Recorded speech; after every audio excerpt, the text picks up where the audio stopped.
first, as we have, spawning up to the top left, Mr. SoulKey, and down to the right, we have Emotion. But as I was saying, you are right in terms of what we've been seeing from Korean Zergs, which is that shift over to Swarm Hosts. So, can you elaborate just a little bit on how that goes? Because we see Swarm Hosts being incorporated in, but then from there, they also add on things like Broodlords and stuff as well. Yeah, the thing is for anybody that's been watching the devil in the Europe scene, that's Stefano.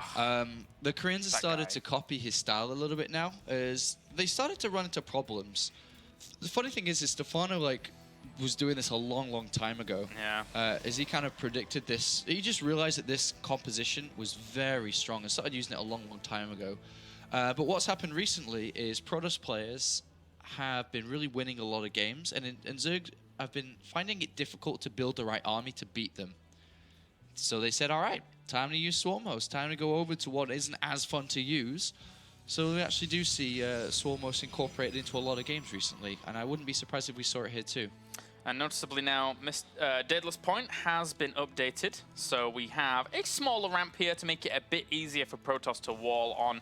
Just in general, that we saw a huge outcry from Protoss saying, change this, change it, and it's here now. So Protoss feel a bit more comfortable here on Daedalus Point. Yeah, much easier to wall off this one. It's about the same size as maybe Akelon Wastes. Yeah, so yeah. it does require 2 pylons, obviously, not just one. But it's definitely much easier to wall off with.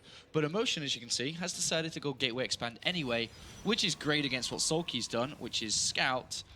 Seeing the Gateway Expand, had plans to go Hatchery first anyway, and then has gone Extractor into Spawn and Pull. This is like the second greediest build you can do. The number one would have been 3 Hatcheries, then Gas and Spawn and Pull. Or maybe this is like third, because you can go 3 Hatcheries, then Spawn and Pull. You can go 3 Hatcheries, Extractor, Spawn and Pull. But this is 2 Hatcheries, Extractor, then Spawn and Pull. So a pretty good build from SoulKey. We're going to have to see what Emotion wants to do from here. Will he go for standard 3-gate aggression is the big question. We have Pylon at the back here for Emotion, so we may even see a 4th gate go down once he's expanded later on.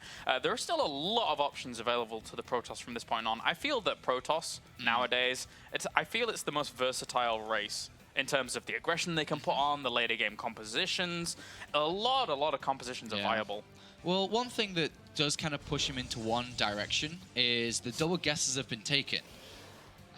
He's got 2 probes in each of the assimilators, which would lead us to believe that this is most likely going to be a tech-oriented build, not so much a gateway-heavy one, because he's mining too much gas to be super aggressive. And that's what SoulKey's looking at again, to see if he's actually gone in with all 3 probes, if he has gone out with some. And of course, there's no Stalker out at all, which means he can easily go and hide still with this Overlord. But I'd say that the most likelihood from this is probably just going to be Stargate. And in general, like, the Overlord positionings and placements here for SoulKey, very good, very nicely timed, spotting the natural going down at the right time, spotting everything that's going on in the main right now. Very on point here for SoulKey. But Emotion, what are we going to see? We're going to see extra gateways. He's going to add on a Stargate in the wall. There we go. Yeah, Stargate Gateway Pylon. So this is 2 gateways and a Stargate overall, which is pretty solid. We used to see 3 gateways in the wall, so you could hide the Stargate, but there's no really need to hide it. Yeah. You can still get damage done with it. You still control the game with the Phoenixes, so you cut out 150 minerals for not hiding information is really good. Yeah, it's fine. And just in general, this is, you know, during the last qualifier from the Korean realm, we saw people like Classic doing this a lot. Just, you know, still adding on the Stargate at the front. I don't really care if you spot it. I'm just going to play out a solid game from that point on. And I really do like to see this from Protoss players. I mean, even if you hide the Stargate, the first Phoenix you're going to build is going to go kill an Overlord anyway, and then a second Overlord. So, you know, what are you really hiding at the end? The Oracle has been built, which has been spotted here from this Overlord. Nice spot there. Sometimes you can get caught off guard with that Oracle. Obviously, an Oracle can just dive in and kill up to 8 workers if there's only 1 queen around, so SoulKey will have to prepare for that not to take too much damage, so Spore Crawls will be needed to be put down.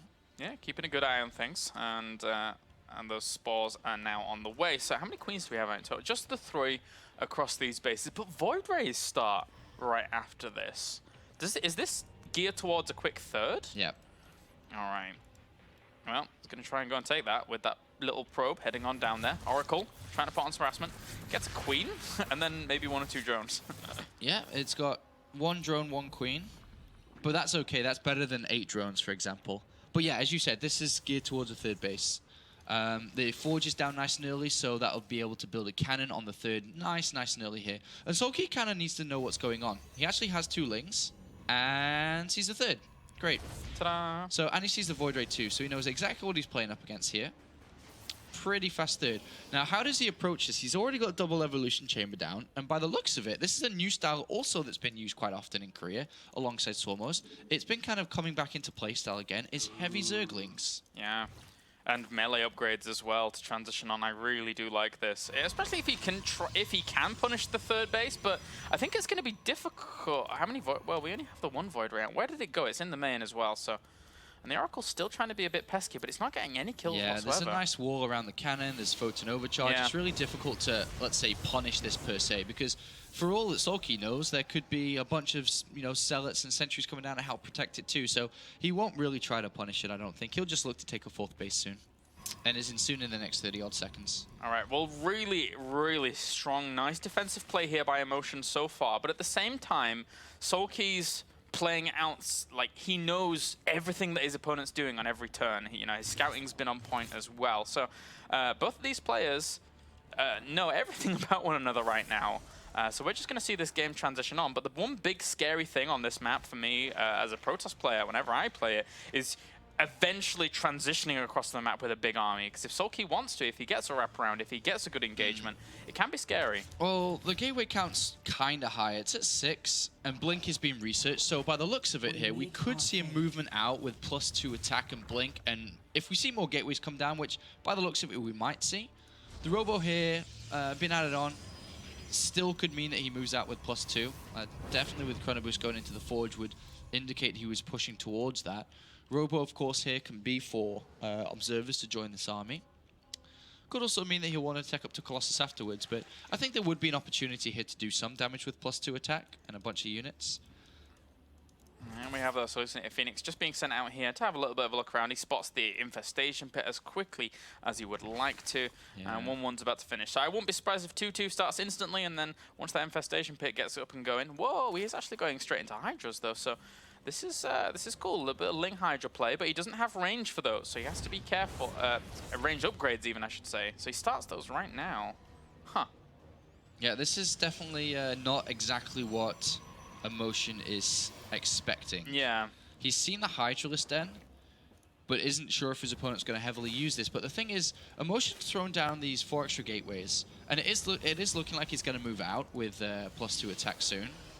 But if he just runs into a layer army, then he's going to be in a bit of trouble here if he just moves out into this. Yeah. The Warp Prism's being made as well, and this is a strong army that SoulKey has created. And as I say, that middle map on this particular map, it can be difficult to traverse here for Protoss, so he has to be careful. SoulKey's going to try and keep tabs on where his opponent's moving very quickly. He's got an Overseer in the middle, having a look around his opponent's base. If he sees those extra gateways at the 3rd, it's going to tip him off.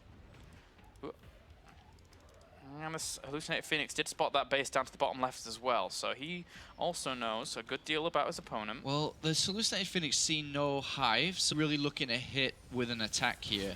You'd usually be expected to hit a hive at this point if you're playing against double upgraded Zerglings continuously, but... I'm not so sure this is the most amazing push in here by SoulKey. Yeah. That's a lot of firepower that Emotion has. The Photon Overcharge helps out as well. Yeah, he's got to be careful. He's going to lose some units there. Not the best attack there from SoulKey. Still is very strong at this point.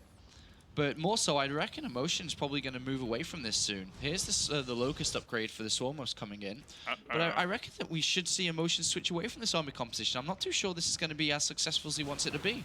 This is a very strong army that SoulKey has. Blink Stalkers with +2. If Emotion controls so precisely, then maybe he can do some damage. But yeah, the Concave for SoulKey, if he sets it up right, should be fine as well. And also, you can't effectively force field in this area. He has a lot available to him, so maybe if he wiggled on through towards that ramp, but in open area, that's going to be difficult. As he no time warps as well, remember. Oh, you're right, no time warps at all. So not too bad force fields, actually. Do catch a lot of that off as he is on this right-hand side next to this gorge. And he continues to throw them on down, but it's going to be down to the Blink in its entirety. And Emotion, this isn't going to work. The Hydralisks and Roaches, There's quite a lot of them left remaining. Yeah, it's just a great army that SoulKey has against any push out here, and I was surprised that Emotion tried to go for it. I guess he did invest a lot into this, and all his 50 minutes worth of this game was thrown into this tech, so maybe he had to go for it anyway. But SoulKey was ready and just absolutely smashed that. That was very easy from SoulKey to defend against. Yeah, still quite a few Blink Stalkers left remaining, so they're going to try and control against this as best they can, but army supply is 113 to 50. Those Roaches and Hydralisks just turn and go for the fight instantly. They don't care. And even Transfuse is hitting a lot of these Roaches as well from the two Queens that have reinforced the SoulKey. So a brilliant, brilliant move on forwards here. Emotion absolutely gets bulldozed. And SoulKey sits 100